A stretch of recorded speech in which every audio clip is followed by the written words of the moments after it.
오늘 저희들을 함께 보실 하나님 말씀은 민수기 16장 1절에서 7절입니다. 민수기 16장 1절에서 7절. 제가 봉독해 올리겠습니다.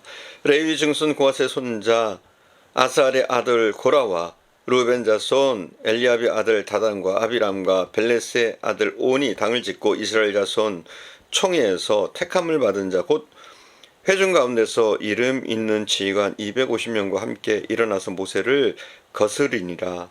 그들이 모여서 모세와 아론을 거슬러 그들에게 이르되 너희가 분수에 지나도다. 회중이 다 각각 거룩하고 여호와께서도 그들 중에 계시거늘 너희가 어찌하여 여호와의 총회 위에 스스로 높이느냐. 모세가 듣고 엎드렸다가 고라와 그의 모든 무리에게 말하여 이르되 아침에 여호와께서 자기에게 속한 자가 누구인지 거룩한 자가 누구인지 보이시고 그 사람을 자기에게 가까이 나오게 하시되 곧 그가 택하신 자를 자기에게 가까이 나오게 하시리니 이렇게 하라. 너 고라와 내 모든 무리는 향로를 가져다가 내일 여호와 앞에서 그 향로에 불을 담고 그 위에 향을 두라. 그때에 여호와께서 택하신 자는 거룩하게 되리라. 레위 자손들아 너희가 너무 분수에 지나치느니라. 이스라엘 백성들의 광야 43년에 정확히 여정 속에서 그들은 빈번하게 하나님을 실망시켜드리는 죄를 범했습니다. 그 중에서 가장 끔찍한 범죄는 하나님에 대한 두 번의 반역 사건이었습니다. 오늘 본문에는 하나님께 대한 두 번째 반역 사건인 고라의 반역 사건을 기록하고 있습니다. 고라는 레위 지파에 속한 사람입니다. 하나님께서 성막에 관한 모든 일은 이스라엘의 12지파 중에서 오로지 레위 지파에게만 맡기셨습니다. 고라도 특별히 선택을 받은 사람, 고라도 하나님의 성막을 위해서 일을 했던 사람입니다. 그런데 고라는 하나님의 일을 맡아서 하면서 늘 한 가지 불만을 가졌습니다. 그 불만은 무엇이냐면 왜 자신이나 자신의 아들들은 제사장이 될 수 없고 왜 매일 성막에서 시중 드는 일만 해야 하느냐 하는 것이었습니다. 당시 제사장은 오로지 모세의 형인 아론의 직계들만 할 수 있었습니다. 자신도 아론의 친사촌 동생이고 조상을 따져보면 결국 같은 조상인 레위의 후손들인데 왜 자신들은 심부름만 해야 하는지, 영적인 권위를 가진 제사장은 아론의 아들들만 할 수 있는 것인지, 이것이 그의 불만이었습니다. 그러던 중 자신과 같은 뜻을 가진 일당을 만나게 됩니다. 다단이라는 자, 아비람, 그리고 온이라는 사람들도, 거기에다가 평소 지도자 모세를 못마땅하게 생각했던 이스라엘의 지도자 250명도 고라와 뜻을 같이 하게 됩니다. 그들은 이스라엘 지도자인 모세에게 불만이 있었습니다. 왜 40여 년간 모세만 이스라엘의 통치자가 되어야 하는가에 대한 불만이었습니다. 모세의 장기 통치권에 대한 불만은 평소 제사장이 되지 못해 불만이 가득했던 고라와 의기투합하게 되었습니다. 지금부터 약 3,500년 전인 BC 1440년경에 일어난 일이었습니다. 그들은 한날 모세와 아론을 만나서 평소 자기들이 가지고 있던 불만을 토로했습니다. 모세의 통치권 그리고 아론의 제사장의 권한에 대해서 정면으로 도전했습니다. 모세와 아론에게 이렇게 얘기합니다. 너희가 분수가 지나치다. 이런 말로 모세와 아론에게 대항했습니다. 어째서 너희들만 이스라엘의 통치자가 되며 어째서 너희들만 제사장이 될 수 있느냐. 그들의 권위에 정면으로 도전했습니다. 모세와 아론은 이 어이없는 도전과 쿠데타에 대해서 그들이 가타부타 얘기하지 않습니다. 이것을 판단해 주실 분은 하나님밖에 없다면서 하나님으로부터 너희들도 도전에 대한 대답을 내일 아침에 같이 들어보자고 합니다. 여러분, 다음날 어떤 일이 일어났습니까?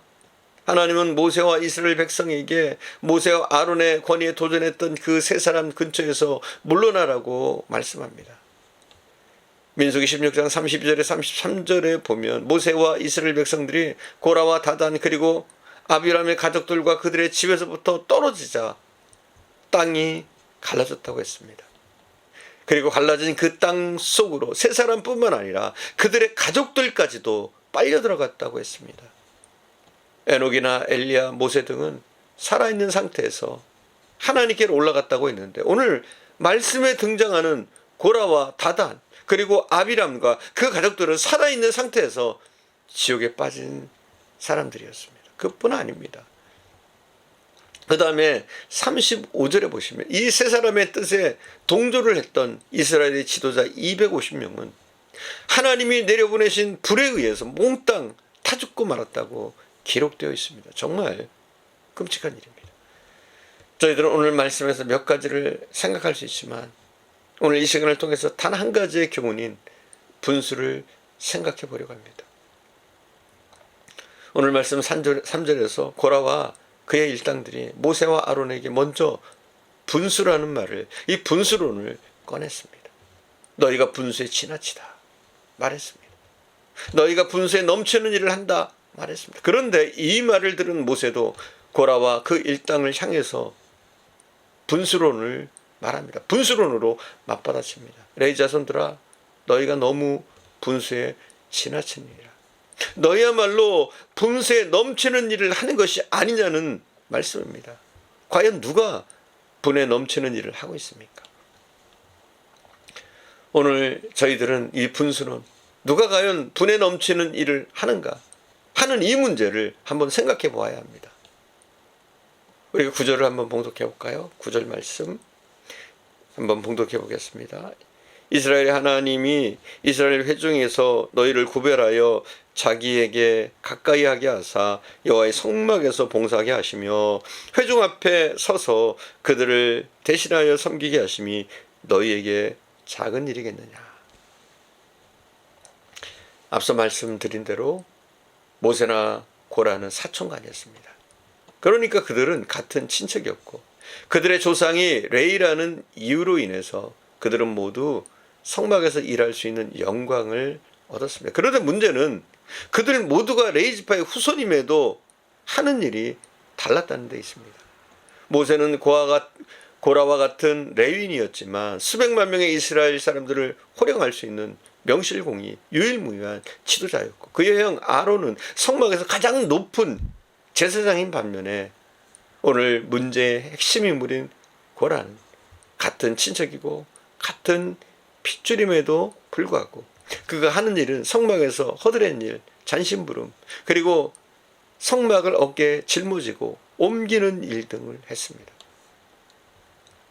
누구는 대접받는 일을 하는데 자신과 자신의 아들들은 매일 땀 흘리면서 빚도 나지 않는 일을 하는 것에 대한 불만은 점차로 고라의 마음속에 쌓이게 되었고 마침내 쌓인 그 감정은 폭발하게 되었던 겁니다. 배경을 들으면 고라가 불만을 가질만 하다고 이해할 수도 있습니다. 왜 같은 사람인데 더구나 같은 핏줄인데 누구는 매일 대접받는 일만 하고 왜 나는 대접하는 일만 해야 하는가, 이런 불만은 자연스러운 것이라고 느껴질 수 있습니다. 아마 저라도 이런 불만을 가질 수 있었다고 생각됩니다. 나도 대접받는 자리에 한번 살아보자, 대접받는 자리에 한번 있어보자, 왜 이런 생각을 안 하겠습니까? 왜 고라도 호령하면서 군림하는 자리에 서보고 싶지 않겠습니까? 어쩌면 고라의 마음은 우리 모두의 마음을 대변해 준다고도 볼 수 있습니다. 그러나 모세 말처럼 그들이 맡은 일도 결코 작은 일이 아닙니다. 그들에게 베풀어 주신 하나님의 은혜, 하나님의 축복도 결코 작은 것이 아니라는 거예요. 여러분, 하나님의 임재하는 장소인 이 성막에서 봉사한다는 일이 이게 얼마나 대단한 일입니까? 이게 작은 일입니까? 아무나 할 수 없는 대단한 일을 그들은 담당하고 있었습니다. 수많은 사람들이 부러워할 만한 일을 그들은 이미 하고 있었습니다. 자신들이 작은 일을 맡았다고 불평하기 전에 자신들이 누구인가를 먼저 생각해 보면 답은 거기에 있습니다. 하나님께서 우리를 기억해 주시고 불러주시고 사랑해 주셔서 감히 하나님의 자녀가 될 수 있도록 또 하나님을 향해서 우리가 아바 아버지라고 부를 수 있도록 해주신 일도 감사한데, 거기에 보너스로 하나님의 일을 할 수 있도록 허락해 주신 것은 우리에게 더 없는 영광인데, 그 일이 보잘것없는 일이라고, 작은 일이라고 불평하고 하나님에 대해서 대항한다는 것은 참으로 배은망덕하고 어리석은 행위입니다. 여러분, 고라의 처지를 보십시오. 아니, 모세를 포함한 모든 이스라엘의 처지를 보십시오. 아니, 우리의 처지와 형편을 한번 생각해 보십시오. 어떻게 저 같은 우리같이 죄와 더불어 살고 있는 사람들을 거룩한 백성, 하나님의 자녀라고 불러주실 수 있습니까? 게다가 주일마다, 예배 때마다 하나님 앞에 나와서 기도할 수 있게 해주셨죠. 무시로 찬송할 수 있도록 허락하셨죠. 예배를 위해서 기도하고 안내하고 또 성경을 읽고 성가대로 집사와 권사로, 장로와 목사로 봉사하도록 허락하셨습니다. 우리에게 베푸신 이 큰 은혜, 이 구원의 은혜가 얼마나 큰 것입니까? 이게 은혜가 아니면, 이게 하나님의 사랑이 아니면 도대체 뭐가 하나님의 사랑입니까? 우리는 이미 너무나 많은 복을 받았고 너무나 많은 은혜를 받았습니다. 우리가 누군가와 비교하면서 불평하고 불만을 가질 그런 이유가 전혀 없습니다.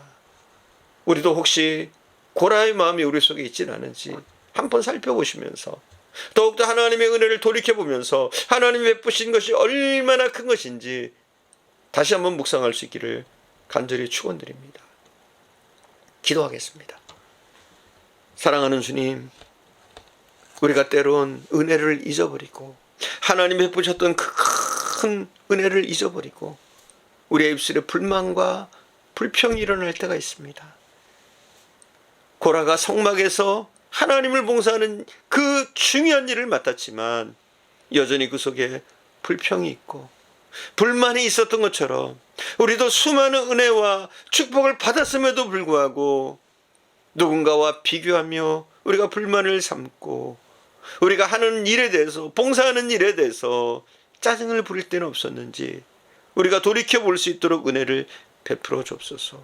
하나님, 이미 우리는 너무나 많은 것을 받았고 많은 축복을 받았고 많은 은혜를 누리고 있습니다. 사랑하는 주님, 우리가 그 하나님의 은혜에 늘 감사할 수 있게 하시고 우리에게 주신 이 예배의 특권, 기도의 특권, 하나님의 자녀로서의 특권, 이 구원의 특권을 우리가 감사하며 누릴 수 있도록 복의 복을 더하여 주옵소서.